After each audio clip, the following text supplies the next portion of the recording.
요물, 완전 요물이야 아파트가. 그쵸? 그래서 이런 일들 정말 비일비재한데 내가 10억까지 오르는 거 봤어. 이혼소송 중간에요. 근데 이게 여러분 끝이 아닙니다. 아파트는 최근자로 해주면서 건물은 그렇게 안 해주냐. 그거 말이 안 되지 않냐? 해줘야지. 우리가 돈 내서 한다는데?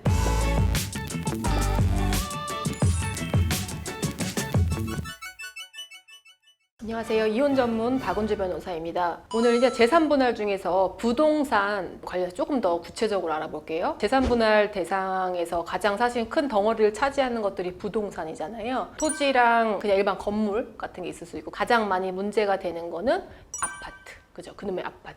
2017년부터 최근까지 2020년도까지 아파트 부동산이 폭등장이었잖아요. 그래서 진짜로 이혼 소송이 1년, 2년 걸리는데 이혼 소송 처음 시작했을 때는 이 아파트의 가액이 3억이었어. 근데 1심 끝날 무렵에는 7억이 됐어. 1년 만에 이루어진 일인 거예요. 근데 우리가 재산분할 대상 및 가액을 특정할 때는 언제라고 했어요? 그 기준점이? 특히 부동산인 경우에는 사실심, 변론, 종결일. 어머, 쟤네 우리 따라하고 있어, 우리 애들이. 기본적으로는 우리가 1심을 기준으로 하면은 1심의 이혼 판결 선고일 직전에 진행되는 재판 기일을 사실심, 변론, 종결이라고 했고, 그날 기준으로 하는 KB 시세를 기준으로 책정을 한다고 했잖아요. 그래서 이혼 소송 막 이렇게 서로 다투다가 1년이 돼가지고 3억짜리 아파트가 7억이 됐어. 그러면 이거를 나눠줘야 되는 입장에선 배가 아프고, 그거를 청구하는 입장에서는 그래도 조금 흐뭇하겠죠?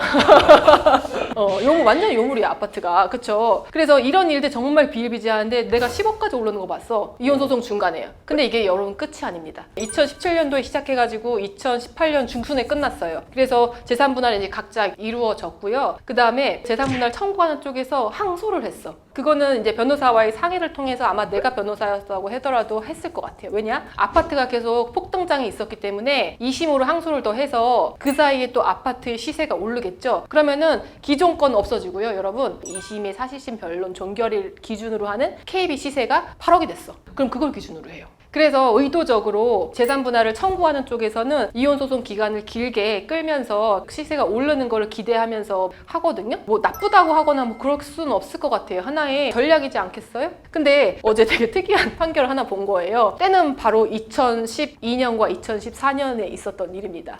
그때는 어땠어요? 그때는 완전 하락장이었죠. 거의 부동산 침체기였단 말이에요. 그래서 이혼 소송을 제기할 시점에서는 아파트가 9억대였는데요.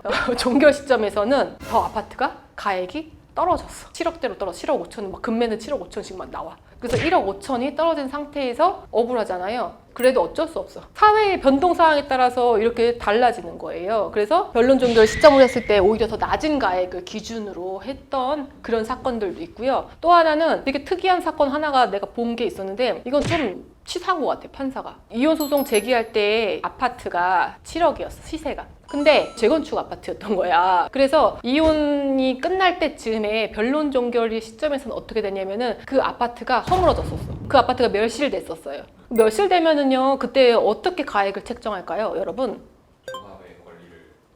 쟤 왜 이렇게 똑똑해? 우리가요, 재건축을 할 때는요, 조합원들이 부담해야 될 분양 대금이 있잖아요. 그 다음에 허물어지기 전에 집의 가치에다가 실질적으로 분양 대금의 차액을 분담금으로 내거든요. 그러면은 그 권리 가액이라고 하는 부셔지기 전에 부동산의 가치를 매겨야 되는 그런 수순이 있는 거예요. 근데 이건 특이하게 이혼 소송 당시에는 멸실해서 없어졌기 때문에 그때 당시에 그러면 그 가치는 어떻게 평가할까? 조합에서 시행한 그 권리 가액을 기준으로 한단 말이에요. 근데 그 권리 가액이 사실은 보통의 시세보다 높지 않기 때문에 더 낮게 책정이 되거든요. 그런 걸로 특이하게 억울하게 부동산의 가치를 평가해가지고 재산분할 한 게 있었어요. 난 그게 좀 억울하다고 생각해, 되게.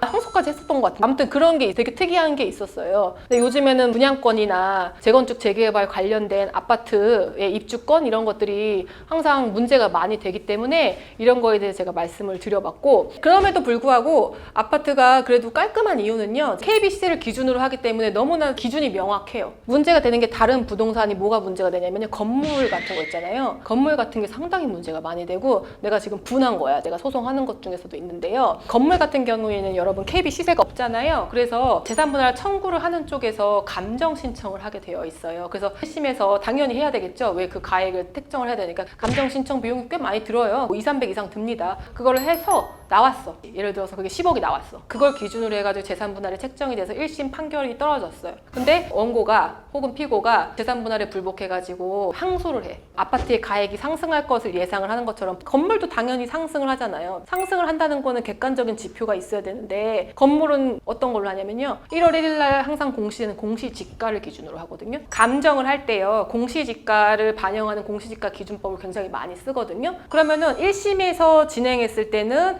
그 해의 1월 1일의 공시지가를 기준으로 계산을 하지만 우리가 항소심에 갔단 말이야. 또 공시지가가 오를 거 아니에요. 10억대 이상이 오르는 건물 되게 많아. 그러면은 어떻게 해야 돼? 우리 생각에는요. 재감정을 해야 될 것 같잖아.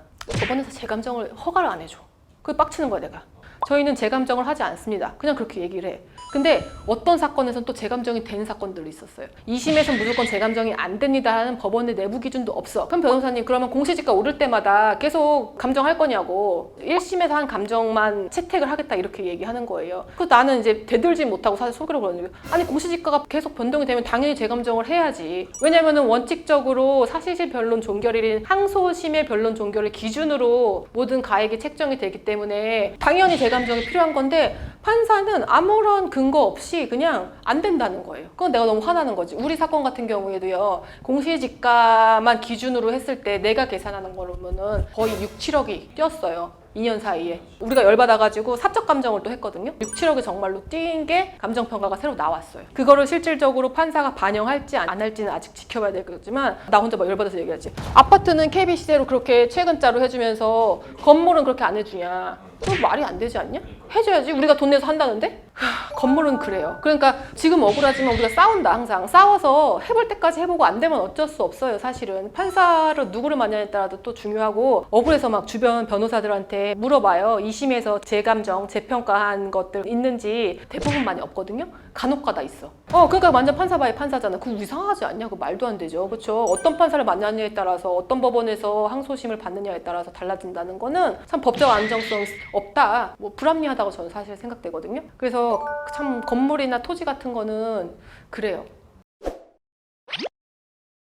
그래서 오늘은요 재산 분할에서 가장 큰 문제가 되는 부동산 아파트와 그다음에 건물 같은 것에 대해서 알아봤는데 건물 참 억울한 케이스가 있을 수 있다. 아파트도 뭐 청구하는 쪽에서는 끝까지 간다.